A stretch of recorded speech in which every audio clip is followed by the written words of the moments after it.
Bonjour. Dans l'épisode d'aujourd'hui, nous allons parler d'intersection de droite. Alors, il s'agit de quelque chose d'extrêmement simple, et on peut même dire de trivial, et on se demander s'il y a besoin de faire une vidéo là-dessus. Et pas vraiment, en effet, mais il y a derrière quelque chose d'assez intéressant qui s'appelle la notion de faisceau. Et les faisceaux, en fait, on va voir maintenant les faisceaux de droite, mais il y a beaucoup plus que les faisceaux de droite. Il y aura surtout les faisceaux de cercle ou les faisceaux de sphère qui fonctionnent exactement sur le même modèle. Et c'est l'occasion de voir quelque chose d'extrêmement simple, l'intersection de deux droites, qui va déboucher sur quelque chose de beaucoup plus intéressant. Et donc de voir un exemple simple donc de cet objet et de cet outil extrêmement facile, le faisceau. Alors, on va considérer d'abord deux droites, et puis voir ce qui se passe. On veut faire l'intersection de deux droites, c'est-à-dire considérer l'ensemble des points qui sont sur ces deux droites à la fois. Il y a bien sûr le cas où l'ensemble est vide, il n'y a aucune intersection. Ça veut dire que les droites sont parallèles en 2D. En 3D, ça veut dire autre chose, elles peuvent être gauches aussi. Donc, en 2D, deux droites qui ne se coupent pas sont parallèles. On peut avoir aussi un autre cas de figure. L'intersection est réduite à un point, c'est un ensemble d'un seul point. C'est un singleton donc, et dans ce cas les droites sont dites séquentes. Et puis on peut avoir un troisième cas où les droites sont confondues, et dans ce cas l'intersection c'est elle-même, donc c'est toute une droite. Le cas où les droites sont séquentes est le cas le plus courant, c'est-à-dire on prend deux droites totalement au hasard, mais la probabilité qu'elles se coupent quelque part est de 100%. Simplement, si on considère qu'on choisit vraiment nos paramètres au hasard dans les réels. Mais bon, c'est pas le cas général, il y a des cas donc où les droites sont parallèles ou confondues, où on n'a pas un point. Mais puisque c'est le cas le plus courant, quand les droites sont séquentes, on dira dans ce cas que le point lui-même, et pas l'ensemble qui contient le point, donc le point lui-même, c'est l'intersection des droites. Alors il s'agit d'un léger abus, mais c'est la même chose que de dire l'ensemble qui contient 1 est 1, en gros. L'ensemble qui contient 1, c'est un singleton, et puis dire que 1, c'est l'ensemble qui contient 1, c'est totalement faux, mais c'est un peu ce qu'on fait ici, et quand il n'y a pas vraiment de... Je veux dire, il n'y a pas de moyen de se tromper si on a les idées claires. Donc, quelles que soient les descriptions que l'on choisit pour ces droites, il faut résoudre un système. Alors, ça peut être assez compliqué si on prend deux équations vectorielles paramétriques. Si on prend deux équations vectorielles paramétriques, on a quatre équations et quatre inconnus. Alors, quels sont les inconnus? Il y a x, y, et puis il y a lambda et lambda prime. Un paramètre pour chaque droite. Et il n'y a pas moyen de choisir le même paramètre. Ça doit être des paramètres différents au départ. Donc quatre équations et quatre inconnues, mais fondamentalement ce qui nous intéresse c'est x et y, donc on va peut-être pas choisir ce moyen-là, c'est peut-être pas le meilleur. Par contre, bien plus économique, c'est de prendre deux équations cartésiennes. Alors en prenant deux équations cartésiennes, on a nos deux équations qui décrivent les droites et deux inconnues qui sont x et y. Et c'est un peu plus facile à résoudre. On pourrait bien sûr varier les cas et prendre une équation vectorielle paramétrique et une équation cartésienne, ce qui nous ferait trois équations à trois inconnus. Mais fondamentalement, il est plus pratique de prendre deux équations cartésiennes. Alors, prenons un exemple, voici deux droites, x plus 3y moins 13 et 2x moins y moins 5, et on veut le point I qui est l'intersection de D et de E. Alors vous voyez, là j'ai commis l'abus, au lieu j'ai écrit I égale D intersection E, au lieu de dire accolade ouvrante I accolade fermante égale D intersection E. Cette écriture en fait est fausse, mais c'est une écriture que l'on utilise tout le temps. Alors, comment on fait ça? On résout un système. Il faut que le point I satisfasse, donc le point I de coordonnées x, y, satisfasse ces deux conditions. Donc on va résoudre un système. Généralement, on passe les termes inhomogènes, c'est-à-dire les termes qui ne contiennent aucune variable, aucune inconnue, on les passe de l'autre côté de l'égalité. Donc on écrit plutôt les systèmes sous cette forme-là. On pourrait résoudre directement sous cette forme, mais on préfère faire ceci, c'est plus simple. Alors, on va utiliser la méthode du pivot de Gauss pour résoudre ça, même si on peut quasiment le résoudre de tête. Alors, méthode du pivot de Gauss, ici j'ai un joli petit x tout seul, il est très bien, donc je vais le conserver, et j'aimerais faire disparaître ce 2x. Alors pour ça, on va faire la deuxième équation, moins 2 fois la première. Voilà ce qui nous donne ceci, et on s'aperçoit que moins 7y, donc c'est moins 21. On peut diviser par moins 7, hein, rendons cette équation un peu plus simple. Voilà. Donc on obtient maintenant x plus 3y égale 13 et y égale 3. Maintenant ici j'ai un y très bien tout seul et je vais pouvoir l'utiliser pour supprimer le 3y ici. Donc à la première équation je vais soustraire 3 fois la deuxième. Ce qui donne finalement x égale 4, y égale 3. Et ça donc 4, 3 ce sont les coordonnées de notre point d'intersection I. Alors bon, c'est complètement...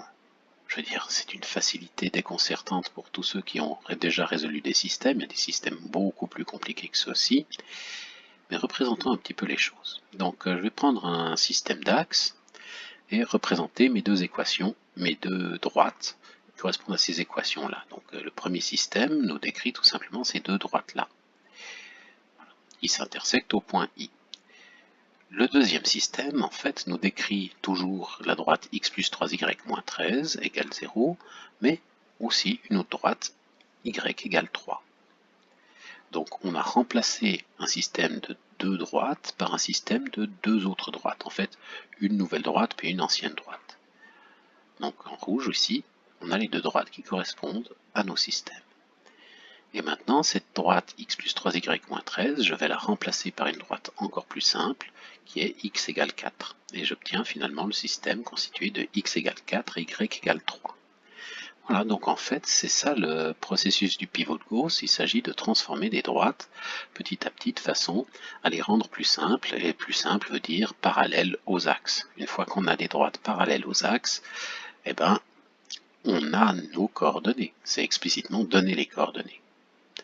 Alors pourquoi ça marche? Pourquoi est-ce que ça fonctionne, cette chose-là? Alors, bon, c'est extrêmement facile aussi de comprendre pourquoi ça fonctionne, mais l'écrire correctement est un peu plus dur. Alors une équation cartésienne, c'est une équation de la forme ax plus by plus c égale 0. Bon, ce que je vais faire maintenant, c'est dire, je vais dire expression algébrique, une expression algébrique en x et y qui doit être égale à 0. Pour nos deux droites, donc on a une expression algébrique pour D, avec EXD, et une expression algébrique pour E. Et maintenant, si je prends deux nombres réels quelconques, deux scalaires, je forme une nouvelle expression qui est lambda fois l'expression de D plus mu fois l'expression de E. On obtient encore quelque chose, la forme un nombre fois x plus un nombre fois y plus un nombre. C'est encore de cette forme-là. Donc, en gros, ça décrit encore une droite, ou peut-être quelque chose qui est une droite dégénérée, comme l'ensemble vide ou l'ensemble tout entier. Hein, au cas où on aurait fait, on obtiendrait 0 égale 0 ou 1 égale 0. Donc, mais fondamentalement, à part ces deux cas pathologiques, on obtient encore une droite. Maintenant, si I est un point, des droites D et E, c'est-à-dire si I est le point d'intersection. L'expression de la droite D évaluée en I, c'est 0. Et même l'expression de la droite E évaluée en I, c'est aussi 0. Donc quand on prend cette combinaison linéaire des deux expressions, lambda fois expression de D plus mu fois l'expression de E, et qu'on évalue cette nouvelle chose en I, on obtient 0, parce que ça fait lambda fois 0 plus mu fois 0. Et ça fait 0 plus 0, 0. Donc, en gros, I est toujours un point de cette nouvelle droite.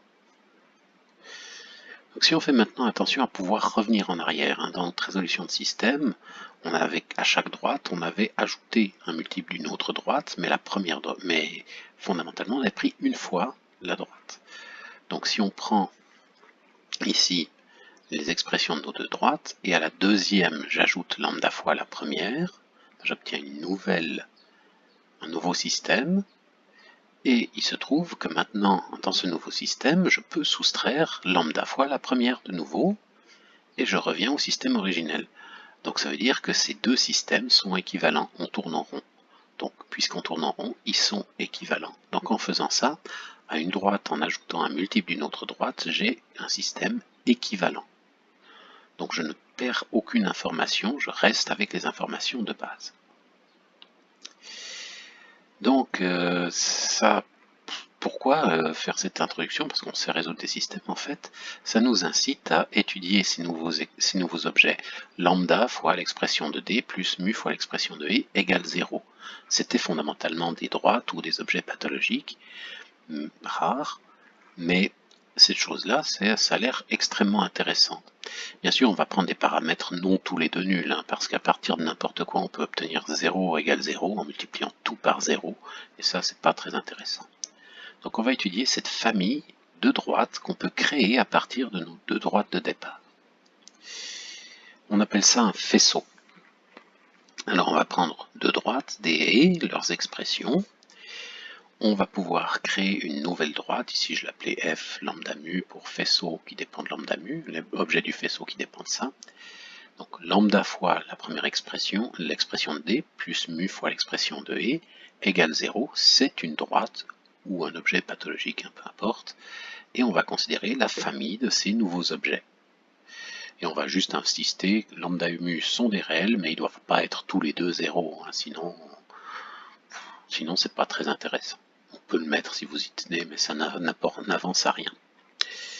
Donc on appelle ça, là j'ai mis entre parenthèses angulaires, D et E, mais c'est le faisceau qui est sous-tendu par D et E, faisceau engendré par D et E, comme on veut.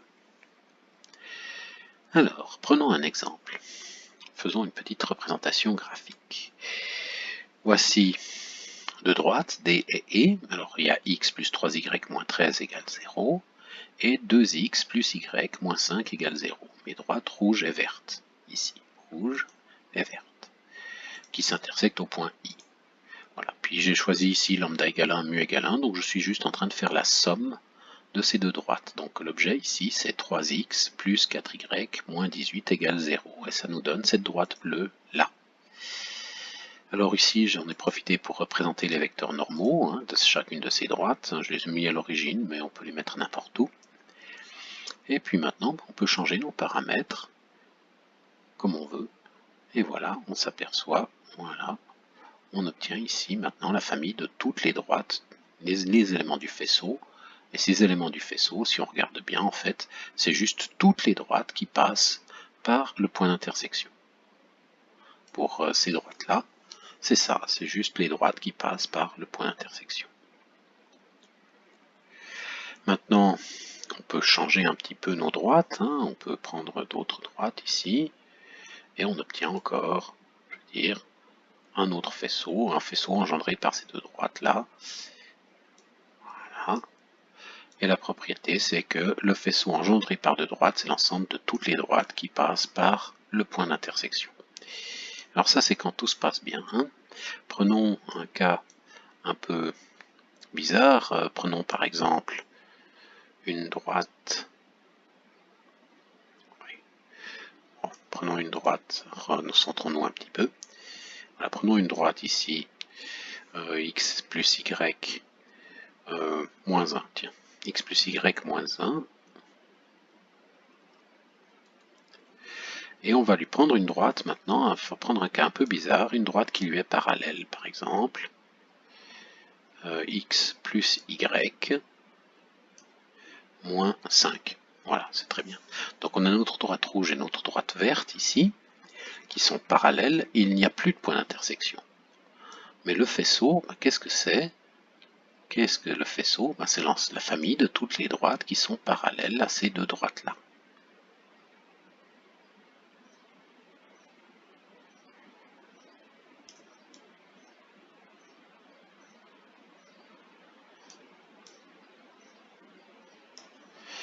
Voilà.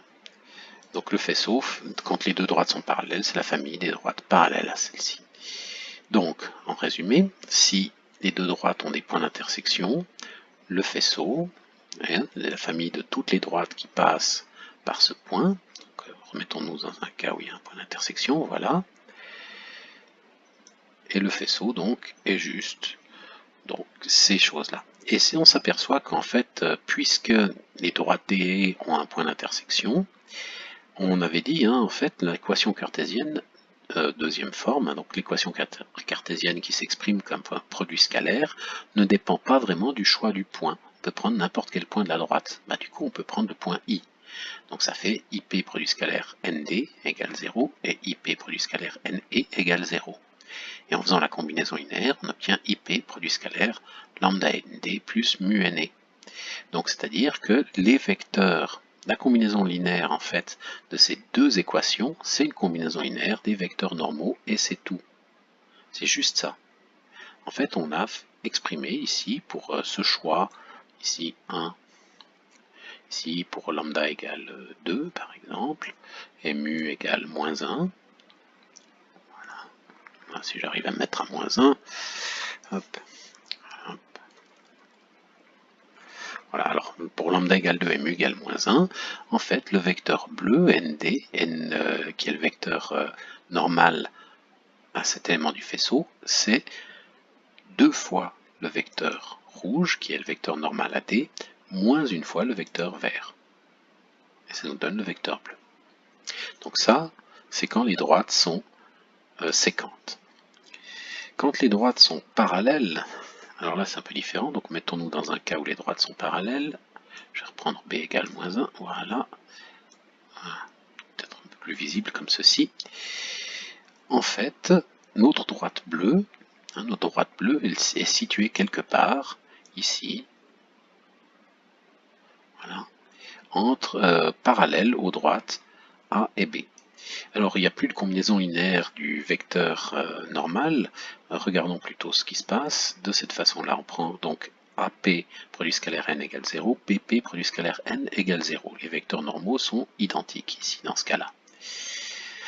Donc ici, dans ces deux équations, il y a juste le point A et le point B qui changent. Je n'ai plus de point I commun, donc je ne peux pas le mettre le même ici. Alors si on applique la combinaison linéaire des deux, on obtient cette expression un peu horrible, mais en fait qui revient à la chose suivante. Je divise par lambda plus mu, histoire de voir ce qui se passe. On a notre point P générique, moins une combinaison linéaire de OA et de OB, produit scalaire avec n qui est 0. Donc en gros, on est en train de changer simplement le point par lequel la droite doit passer. Et ce point s'obtient en faisant simplement une sorte de moyenne, une moyenne pondérée par lambda et mu des points A et B. Donc c'est ce point-là. On a notre point A, notre point B, on fait la moyenne par rapport à lambda et mu et on tombe sur ce point-là, ici. Et notre droite du faisceau passe par ce point ici. Si j'accorde plus d'importance à A, encore moins d'importance à B, mettons mu à 0 si on veut. Voilà. Donc mu à 0. Ici, donc j'ai apporté toute l'importance à A, donc la moyenne me donnerait juste A.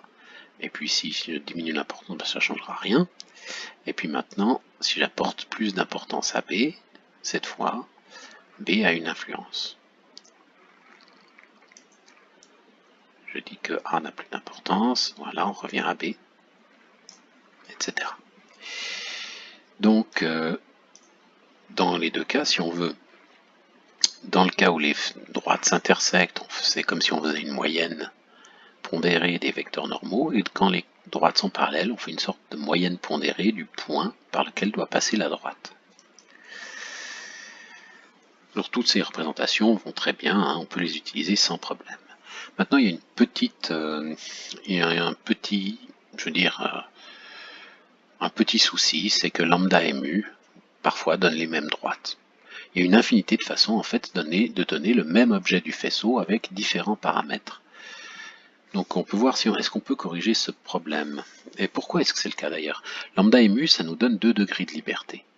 Mais on a vu que multiplier une équation par un nombre non nul, ça donne la même droite. Donc il y a un degré de liberté en trop.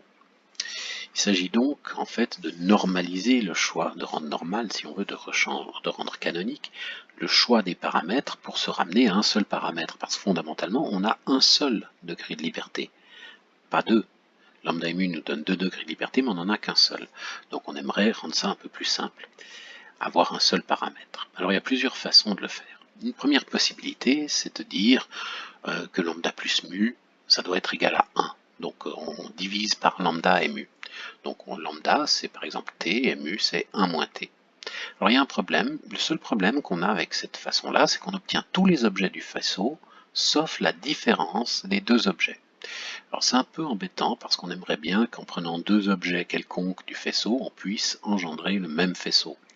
Par exemple, si je prends deux objets quelconques du faisceau, je devrais être capable de générer la différence, puis là je ne peux pas. Donc cette possibilité, elle marche bien de temps en temps, elle marche très très bien dans le cas des droites parallèles, mais sinon c'est pas l'idéal. Mais c'est une façon de faire, hein. Certains utilisent cette méthode-là. Une autre possibilité, c'est en fait, là c'est une possibilité peut-être plus intéressante, on peut diviser, au lieu de diviser par lambda plus mu, qui a un problème, c'est que ça peut donner 0 même quand lambda et mu sont non nuls, ou nu sont non nuls, on peut diviser par lambda carré plus mu carré. Alors cet objet-là, lambda carré plus mu carré, n'est nul que dans un seul cas, c'est quand lambda et mu sont tous les deux 0. Donc c'est ce cas, on l'a éjecté, on n'en veut pas. Donc on divise par lambda carré plus mu carré, et puis si on fait ça, lambda devient un cosinus et mu un sinus par exemple. Donc t, on peut faire dépendre ça d'un angle, entre 0 et 2π, ou si on veut, on sait un point sur un cercle. Donc là c'est magnifique, mais il y a un problème, c'est que chaque élément apparaît deux fois. C'est-à-dire il y a deux façons de représenter qui sont simplement, on ne fait pas de différence entre lambda égale 1, mu égale 1, et lambda égale moins 1 et mu égale moins 1. C'est le même objet en fait. Alors il y a une variante, on peut prendre juste un demi-cercle, ici, sans le pi, sans l'extrémité. Ça marche aussi, c'est un peu moins naturel, c'est un peu bizarre de s'interrompre un cercle, on comprend bien, un 0,2 pi, on fait un tour complet, on revient au point de départ. Là, 0 pi, un peu bizarre. On peut encore se remettre sur un cercle, simplement il faut diviser l'angle par 2. C'est des variations autour de ça. Mais on a un problème général en fait pour toute cette méthode là, c'est que c'est un peu lourd, faire apparaître des cosinus et des sinus, c'est pas l'idéal, mais ça peut marcher. Disons, là dans ces cas-là, on perd quelque chose ou on a quelque chose de pas naturel parce qu'on aimerait que pi soit égal à 0 en fait. On aimerait quand on parcourt notre demi-cercle, on aimerait revenir à 0 et pas être à l'autre bout.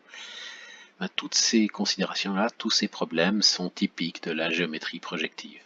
En fait, on a un problème ici qui s'exprime de façon naturelle en géométrie projective et pas de façon très naturelle en géométrie euclidienne. Mais enfin, c'est un objet comme ça. Finalement, c'est un détail et puis on peut toujours s'arranger. Alors, ces deux types d'expressions de faisceaux, alors la première est idéale si les droites sont parallèles, parce que le seul cas en fait qui est perdu, c'est un cas qui est impossible, ça donnerait 1 égale 0. Quand on fait la différence de deux droites parallèles non confondues, on obtient quelque chose d'impossible. Donc pourquoi pas ôter l'ensemble vide, ça peut ne pas porter à conséquence pour les calculs, donc on peut essayer de le faire. Et la deuxième possibilité, elle est idéale, si les droites sont perpendiculaires entre elles, c'est magnifique. Là, il faut utiliser des vecteurs normaux unitaires, mais si c'est le cas, tout ce qu'on obtient, c'est vraiment explicitement des rotations en fonction du paramètre t. C'est vraiment des rotations de droite qu'on obtient dans le faisceau. Et puis si les vecteurs ne sont pas unitaires, ça donne des rotations qui sont un peu bizarres. En fait, c'est comme si au lieu de faire tourner autour d'un cercle, on faisait tourner autour d'une ellipse. Mais bon, ça fonctionne. Même chose si les vecteurs ne sont pas perpendiculaires entre eux. S'il y a une intersection, mais que les vecteurs ne sont pas perpendiculaires, on ne tourne pas très régulier, mais ça marche quand même. Donc voilà pour ces deux représentations des faisceaux. Les faisceaux reviendront plus tard. Comme je l'ai dit, quand on parlera des droites, des plans, des sphères, ce genre de choses. C'est un outil qui est très pratique, très pratique pour résoudre, par exemple, pour faire l'intersection de deux cercles. Rien que pour ça, il est pratique. Ou par exemple, on a un cercle en 3D, et puis on aimerait connaître une sphère qui passe par un point déterminé et dont l'intersection avec un plan est ce cercle. Bon, hein, c'est des problèmes difficiles, mais qui deviennent très faciles avec les faisceaux. Voilà, je vous souhaite une bonne journée, et puis on passera bientôt à des choses plus terre à terre, comme mesurer des distances et des angles. À tout bientôt.